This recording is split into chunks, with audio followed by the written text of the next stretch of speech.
It's the Sick Podcast, CF Montreal Talk. I'm Marinaro. Yesterday, CF Montreal sporting director Olivier Renard met with members of the media, and to start off the scrum, he took the defense of Joey Saputo. Later in the day, CF Montreal president Gabriel Gervais went on BPM Sport Radio with Martin Lemay, and he too took the defense of team owner Joey Saputo. Jeremy Filosa and Gavino Di Falco join me next as we talk about what was said yesterday, preview the game versus DC United, and much more. The Sick Podcast, CF Montreal Talk. Turn up your volume. Because you're about to listen to The Sick Podcast. CF Montreal Talk. Here's the chance. They've got the goal. Absolutely incredible. Cameron Porter delivers the goal to send Montreal Impact into the CONCACAF Champions League semi-final. The sickest CF Montreal podcast. It's gonna be sick. The Sick Podcast, CF Montreal Talk. Joining me, Jeremy Filosa and Gavino Di Falco. Gentlemen, good morning. Good morning, Tony. All right, okay. I don't quite hear Jeremy. Jeremy, good morning. Good morning, everybody. All right, there you go. Okay, guys, very eventful day yesterday. A scrum with CF Montreal sporting director Olivier Renard. And as soon as the scrum started, he went to the defense of Joey Saputo. And later on in his statement, this is what he had to say. Je veux dire que certaines personnes qui utilisent le micro comme un revolver, je dois lever la main et dire c'est pas comme ça que ça fonctionne. C'est pas la critique. Tous les joueurs doivent accepter. Moi, tout le monde. Que moi je sois là demain, dans une semaine partie ou n'importe quoi, ça c'est pas le plus important. Mais il y a des choses qui peuvent se dire, s'écrire, mais je demande le respect par rapport aux joueurs. Et évidemment, je répète, tout le monde n'est pas visé là. Ceux qui sont visés se sentent, vont savoir de qui je parle. Et moi, c'est ça, c'est surtout pour le porte-parole de la famille Saputo qui donne beaucoup. Et maintenant, je suis disposé à vous, évidemment, pour toutes vos questions et je vais essayer d'y répondre le plus simplement possible. Translation, certain people use the microphone as a revolver, and I ask for respect for the players, respect for everyone, but I speak on behalf of the Saputo family to say respect for them as well. Later on in the day, CF Montreal president Gabriel Gervais went on BPM Sports Radio with Martin Lemay. This is what he had to say. Je trouve ça aberrant. C'est une chose de critiquer l'équipe quand l'équipe joue mal. Je suis le premier à dire, moi, j'ai été dégoûté par les 2 derniers matchs de l'équipe et j'ai pas peur de le dire. Mais pourquoi qu'on s'attaque personnellement à une personne ou à une famille qui ont tellement contribué au développement de ce sport? Mais j'ai pas besoin de savoir c'est qui, mais qu'est-ce qui a été dit, parce que c'est grave, là, ce que vous dites? Ce que tu dis, excuse-moi. C'est des attaques personnelles chaque fois que l'équipe va mal. Je vais pas rentrer dans ces détails-là. C'est négatif tant qu'à moi. Mais je comprends la réaction d'Olivier. J'ai la même réaction. Moi, je suis revenu au club, oui, pour l'amour au club, mais aussi pour le grand respect que j'ai pour Joey Saputo et pour sa famille et pour tous ceux qui ont fait dans la communauté. Donc, encore une fois, on a le droit de critiquer les joueurs, on a le droit de critiquer l'organisation, mais je ne sais pas pourquoi on s'en prend personnellement à une personne constamment. All right. Gabriel Gervais says we're allowed to criticize the team. We're allowed to criticize the players, but it's unbelievable what was said. To personally attack one person or a family, that I do not accept. And he shares, the same opinion as Olivier Renard. Jeremy, go ahead. Okay, listen, obviously I was one of the people that was aimed at when these comments were made, and I stand by my words. I did criticize Joey Saputo. I did criticize the ownership. I can throw punches, and I can also take punches, and I understand that it's part of the game. People have to understand, and the team also, that I speak many times on behalf of the fans. If you take a look at what's being said on social media, how many messages do I get from fans saying, when are you going to ask the questions to Joey Saputo? So I have a duty. It's not always pretty, but it's part of my job. Now, we all recognize everything that's been done by Joey Saputo and his family. Had it not been for them, we would not have a team here. And for that, we thank them 1,000,000 times over. But you got to understand that the critiques that were launched are only and specifically on the sporting side. You can say, Gabriel Gervais can say that the attacks were personal. We never, ever attacked him personally, whether it be his personal life, his family life, what he does on his days off, what he doesn't do, what he owns, where he lives. None of that was ever talked about. All we talked about is the sporting side. And I'm sorry to say, ladies and gentlemen, but that is fair game. If you think the Alouettes owners over the last couple of years, whether it be Bob Wettenhall or Gary Stern, were not criticized, you are wrong. They got destroyed when they did things wrong. Same thing for Jeff Molson when he wasn't spending to the cap. This happens in the world of sports all the time. And as long as it doesn't get personal, as we mentioned, I think it's fair game. And we're not asking for Joey Saputo to fix all the problems of this team in one shot. All we're asking for is to invest a little bit every year to show that we're improving marketing-wise. We're going to put some money there. We're going to put some money at Neutral to get a bubble. We're going to put some money in the academy to bring back a U19 or to get an MLS Next Pro. Every little step counts. And if they do that, it will be my pleasure to take the microphone and explain to people why those investments were important, why they helped the cause of soccer and CF Montreal, and I will be proud to do it. But the reality is right now, if we compare the investments that have been made, not the ones that were made at the beginning when this franchise first took off, but now in the MLS of today, I'm sorry to say, but the investments are not sufficient. There are many, many departments, if not all the departments, where we are years behind the other organizations in the MLS. And all we ask is to be able to stay on par. So it's going to take, unfortunately, a lot more. People here are right to be worried. People in this franchise, sports fans, have seen Marcel Aubu not spend in Quebec and the team move away.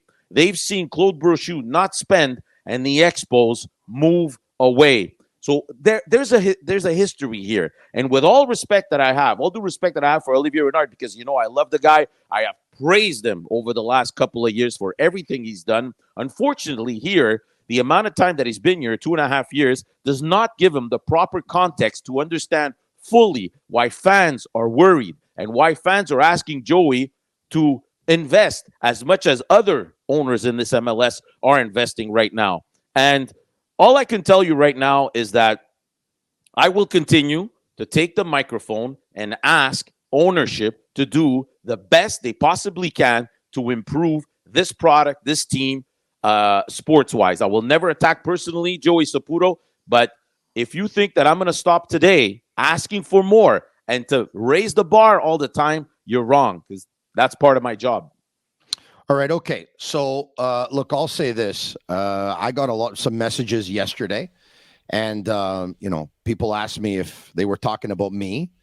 I don't think at any point have I taken a personal attack on anybody or a family that I have a lot of respect for. So, look, to be totally honest, I listened to the podcast until 2:00 in the morning yesterday, and I kept on watching them over and over and over and over again to see if I may have said something. Do I raise the tone every now and then? Yes. Am I overly passionate? Yes. I think that makes me who I am. Now, I'll say this, but because it was said on a couple of occasions yesterday, certaines personnes, I would imagine that means more than one person. And I would imagine, Jeremy, they're probably referring to me. If that is the case, I think I'm guilty by association. And damn you, Jeremy Filosa, for putting me in this predicament. Damn you, Jeremy Filosa, for putting me in this predicament. I told you, my mother always told me as a kid, there's certain people you can hang out with and there's certain people you shouldn't, right? And I'm telling you, I should have never hung out with you.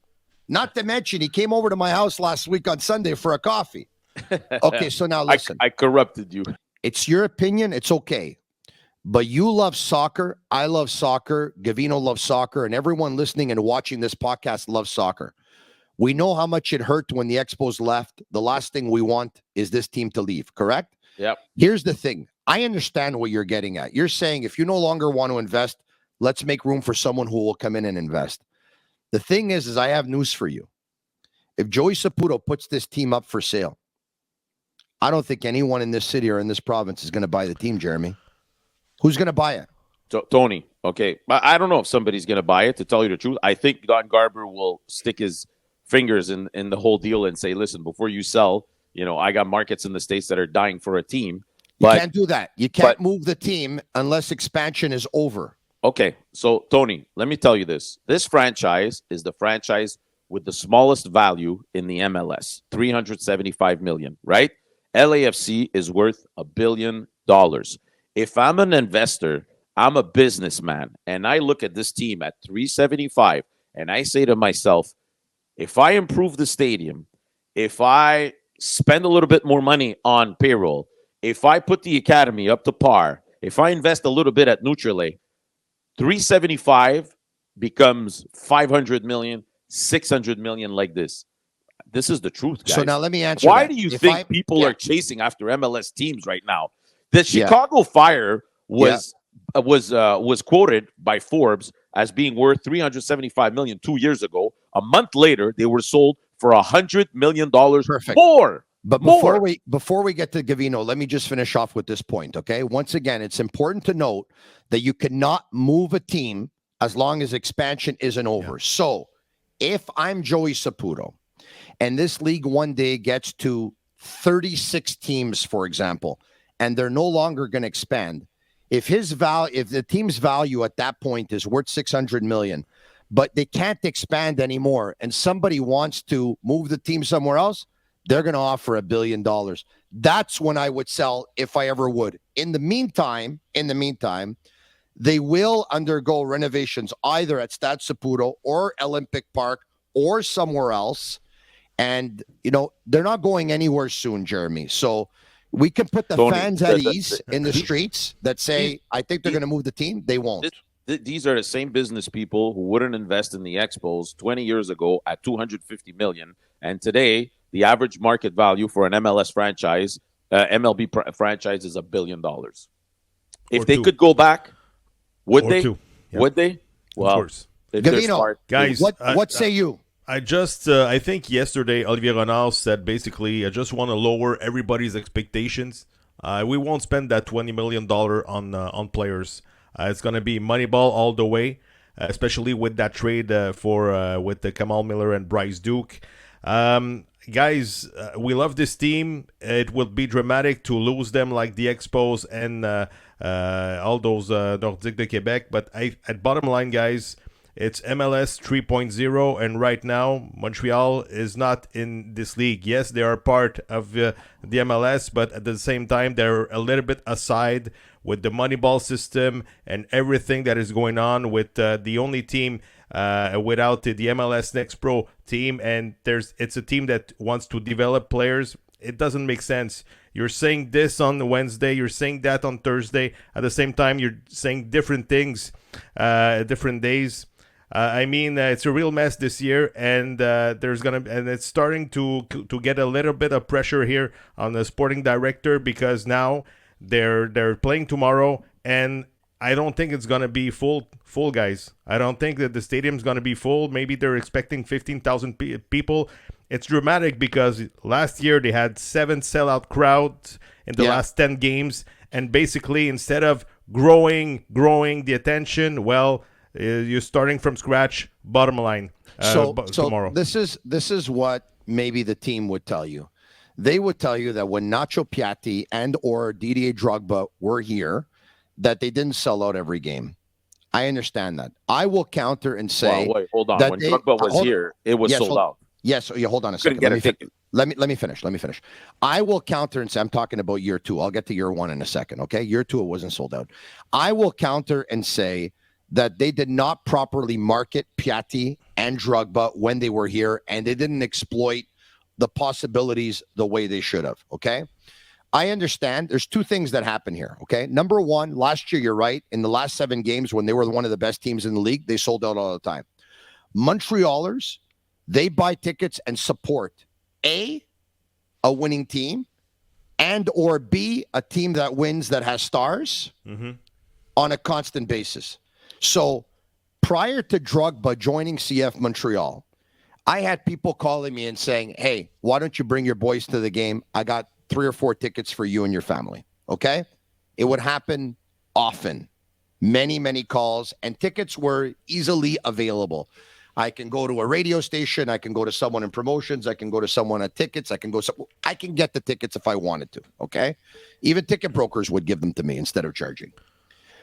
When they signed Drogba, I signed up for season tickets right away because all those calls that I used to get, I wasn't getting anymore.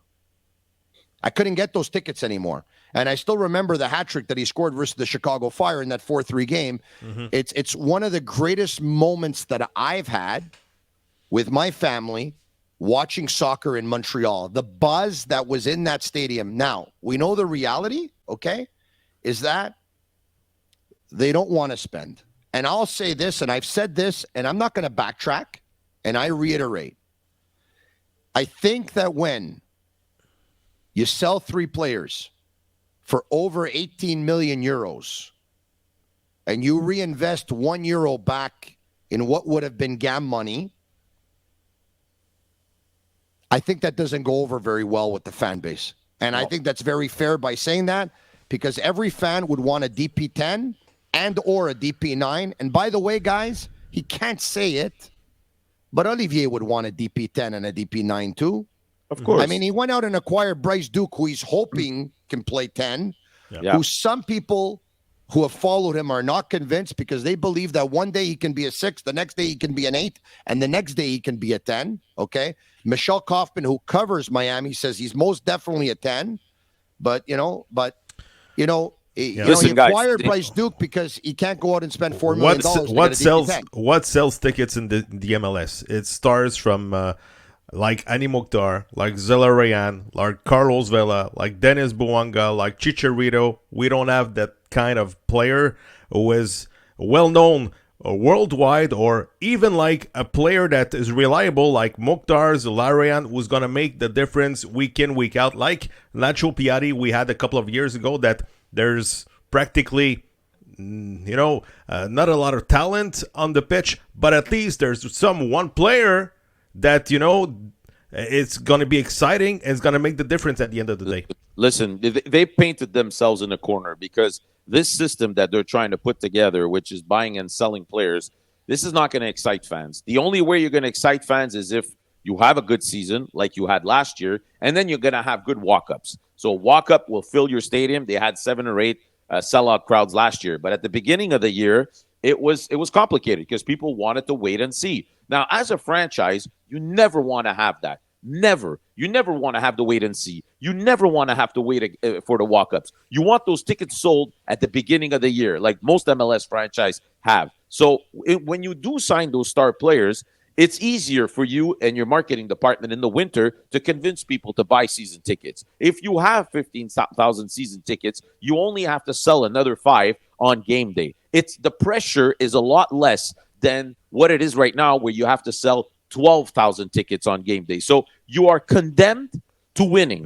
Yeah. And that's the reality. If you have a star player, you're not condemned to winning because you already have a base of season tickets. When you don't have a star player, you're condemned. And then, you're going to end up, unfortunately, with crowds that are going to be sparse. Yeah. Listen, Saturday night, unfortunately, I don't think it's going to be sold out. Jeremy, the developing players to play them and then raise their value and sell them, it works one way. Do you know how it works? It works when the year after you still win. And then you do it, and then you still win. And then you do it, you still win. The problem they have is that they sold 3 players, and now they have 1 win and 5 losses after 6 games, and they've been shut out in 5 of them. And that's the problem. The only way, because last year they didn't have a star on the team. Mihailovic, a good player. There's no doubt about it. Yep. Okay. Kone showed the flashes last year, but they didn't really have a superstar in the team. But like you said, they sold it the last 7 games. Why? Because they won.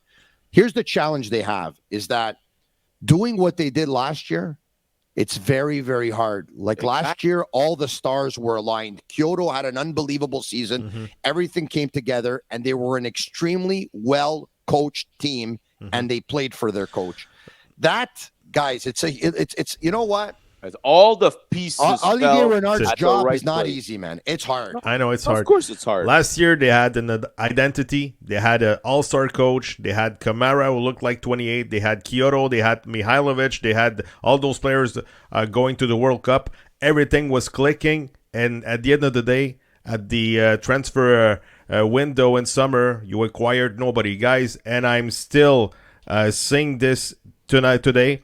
We were one player away from winning the MLS Cup last year because it was a magical season. Unfortunately, maybe the owner didn't believe in investing to what maybe was the year.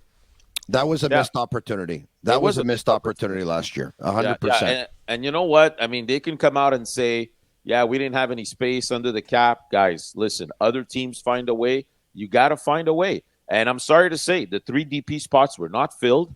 And therefore, there was nothing stopping the team from going forward and making a push to try and win that MLS Cup. And I think that really hurt them. I think last year, Tony, if they make a significant acquisition in the summer and it doesn't work out, you don't win the MLS Cup, at least fans will say, you know what?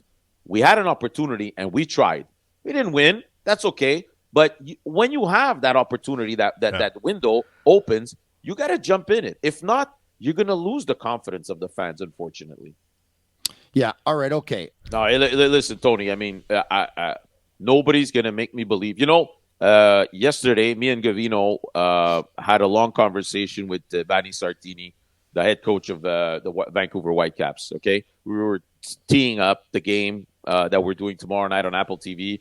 Me and Gavino, Vancouver versus Austin, and we were talking about Besher and Ahmed and how well they fit into the team. And when I asked him the question, Tony, you had to see his eyes. He said our MLS Next Pro did a fantastic job developing these players. And he said specifically, if we did not have an MLS Next Pro, it would have been impossible for us to get these players to buy in, to come to Vancouver, buy in, and develop them the way we did for them to be able to fit in at the perfect time where we had injuries. Cordova was hurt. Gold wasn't 100%.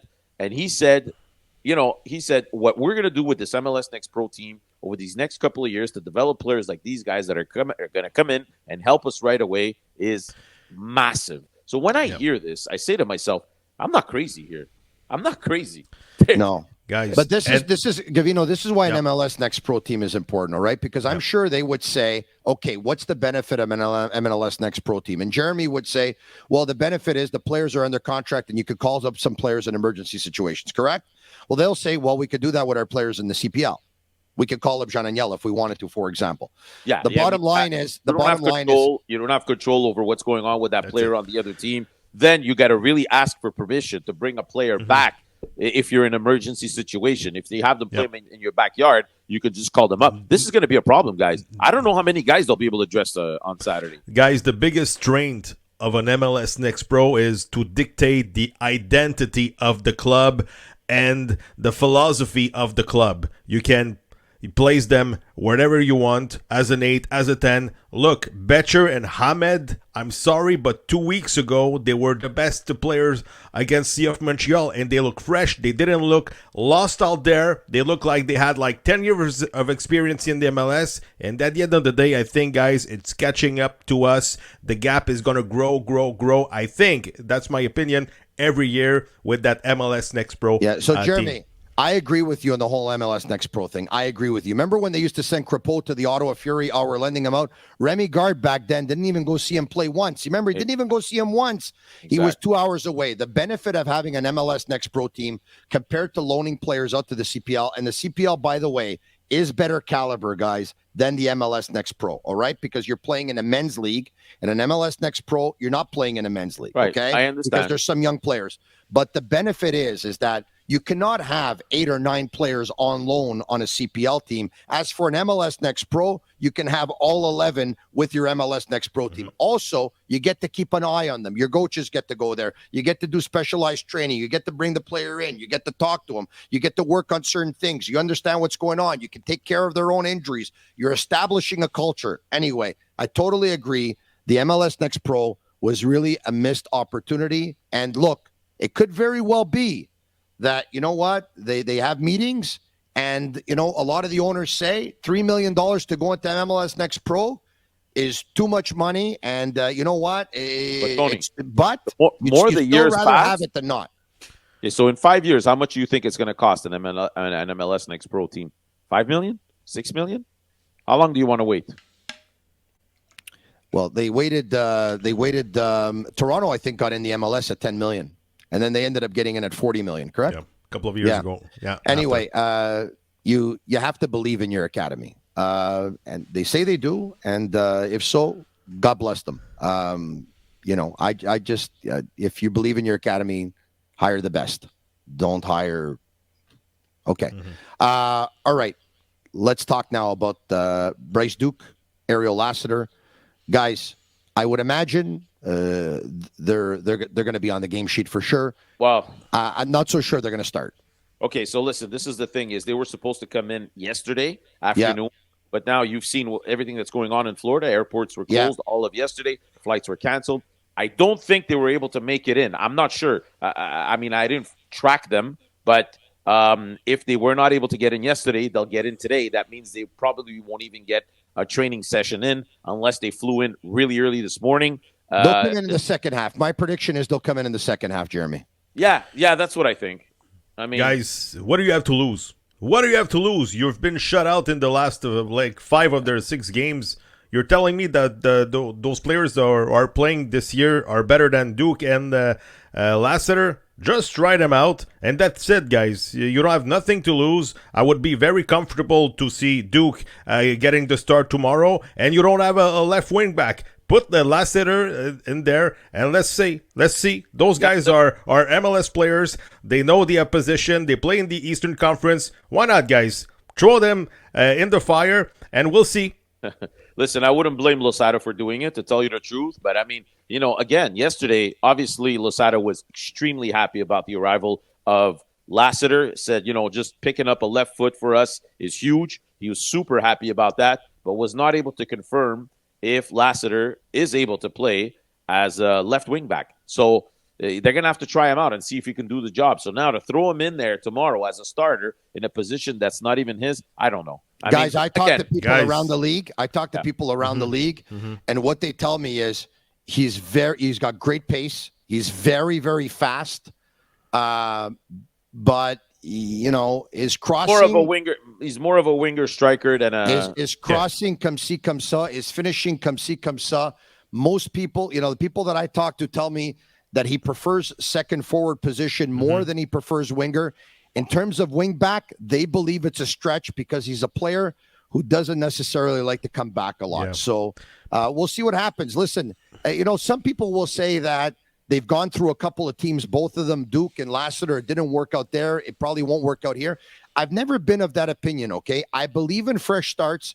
I believe in different systems. I believe in different coaches. There are players that end up maturing at different. Duke is still very young, guys. He's 22 years old. It's a project. These are the type of gambles that they like to take. You know, when Georgie came to Montreal and Chicago, they were tired of him. They were tired of his attitude. They gave up on him. So Montreal was willing to take that chance. I think it's worth the gamble, guys. I know, but it's putting a lot of pressure, guys, on a 22-year-old guy who didn't prove a lot. It's a gamble, like you said, and there's a lot of pressure. You paid Kamal Miller, one of your best defender, and also you paid 1.3 million GAM, so it better works out. And if Duke is getting shut out at his first 5 games, bro, it's gonna start to yell. I'm telling you. Listen. You talk about the word pressure. I talk about the word opportunity. I think it's a great opportunity for Duke. I mean, you put a microphone in front of me at 22 years old. Yeah, I'm gonna feel pressure, but at the end of the day, I'm doing what I love. He's doing what he loves. Yeah. Look, you know, listen. Most people think they lost this deal because they gave up a lot of money in GAM money, and Kamal Miller today is the more effective player. But let's put the cards on the table and also say, guys, Kamal Miller was not having a good season. Kamal Miller won it out. And guys, Kamal Miller's game shape, and I don't know this for a fact, okay? Because I have one scale, it's in my house, okay? I don't have any other scales. But put it this way, I don't know if he was nursing an injury, but Kamal Miller just did not appear to me to be in the same shape that he was a year ago. And you know what? Listen, guys, when Corbo was hired, the writing was on the wall. We knew that Corbo wanted a guarantee that he would be a starter on this team. So I think this transaction has been in the works for a long time. Maybe with the pressure that they were feeling now, they added a little bit more GAM money to make sure the deal was going to go through. But I think if Kamal Miller is the more established player, I think Duke is the player that has the most potential to one day be resold for a lot of money. So I think it would be wrong to say that Duke comes in right now and fixes all our problems. But I think that in a year from now, just like Georgie did, I think he will be able to be a really important piece in the middle of the park for the team. And he's going to be sold for a lot more than the $1.3 million they gave up in GAM money. And not to mention that if Kamal Miller is sold, CF Montreal have anywhere between 25 to 30% of a resale value, and they'll probably get that money, some of that money back. I'm hard-pressed to think that Kamal Miller is going to be sold for $4 million to end up making back the 1.3 in GAM money. I don't think Listen, that's all the money case. they made with transfer fees last year and all the GAM money that they've stocked up now, I'm not really worried about that 1.3 Guys, at this moment. Gavino, in ending. Yes. We can't stress the importance of this game on Saturday versus DC United, a team that is not doing much better than Montreal, a team that is also weak. You're coming back home where that's the only game you've won in Montreal, albeit it was at Olympic Stadium. But the fans, Jeremy talked about a stadium that very unfortunately is not going to be sold out. Okay, it appears like that. And if that's the case, this game almost can set the tone for the rest of the summer and the rest of the year. This game, guys, is huge. Yeah, it's big. Guys, they got three games this week. One against DC United this Saturday. One in the Canadian Championship against League One's team, Vaughan. And then Saturday, I think, against the Red Bulls. Guys, it's gonna take 2 wins and a tie or 3 wins because to turn the season around. It's a big game against DC United, Losada's former team, and we saw a couple of players last year that they said public in the paper they went public on Losada's method and everything. So there's a story in the story tomorrow. So we'll have to see, but you gotta show something tomorrow on the pitch. Because otherwise you're going to be criticized. But at the same time, you look at the lineup, a lot of players on the disabled list, but you have to show something to the fans tomorrow that it's not, c'est pas évident, guys. A Saturday night in April at 7:30 outside. I don't think it's going to be full, but I hope there's going to be like a good show tomorrow on the pitch. Yeah, so listen, I hope this trade can also spark a little fire under some players that, we'll see something different added on Saturday night against DC United. You guys are right. Give Duke and Lassiter a little bit of time. If they win on Saturday, you give these guys a week or two to get adjusted, then things can pick up slowly. There could be some sort of a momentum. But at this moment, they just need to start playing sound soccer. That's what I want to see on the field, okay? A sound quality of soccer, not what we've seen over the last couple of weeks. And now the other question I have for you guys is, now that Kamal Miller's out of the picture, yes, who is your left-footed, well, if you have one, center back? Because the reality is now, so you slide Thorkelson right in there, and he takes Kamal Miller's spot. He's ready for that. No, or I didn't do you say put that. or do you put a right-footed center back in the left on the left side of the field? That's what I think is going to happen first. I wouldn't be surprised if they continue to go 3 back. I wouldn't be surprised if Waterman moves over on the left. But Waterman's been struggling at the start of the season, Tony, and now you're going to move him to a side that's not his? Yeah. I don't know. I don't know. Agree, maybe guys, Corbo. Maybe Corbo. At the same time, tomorrow it's a must-win. So you might slide in Robbie Thorkelson on the game against Vaughan for Wednesday. Maybe that's the plan. But tomorrow, yes, he will. Because you have to turn over your roster, right? Sure. You're playing again next week Saturday. But tomorrow, guys, it's not time to test all the players in the wrong chair. So you put the veterans out there, and you hope they make the job. Yeah, it wouldn't be. That said, it'll probably be Corbo, but eventually, I don't think they would mind putting Waterman on that side and Corbo on the other side. I'll end it with this: Victor Wanyama. It's about time you take some responsibility too, and you elevate. You're a DP on this team. Yeah, play like one. All right, guys, you can follow us, all of you, on YouTube. On the Sick Podcast, CF Montreal Talk. Subscribe. It's absolutely free. And follow us on Twitter at SickPod, CFMTL. Ciao for now. Bye-bye. And that's a wrap. Hope you don't miss us too much until next time. Follow the Sick Podcast, CF Montreal Talk on YouTube, Instagram, Facebook, Google Play, and Apple Podcasts.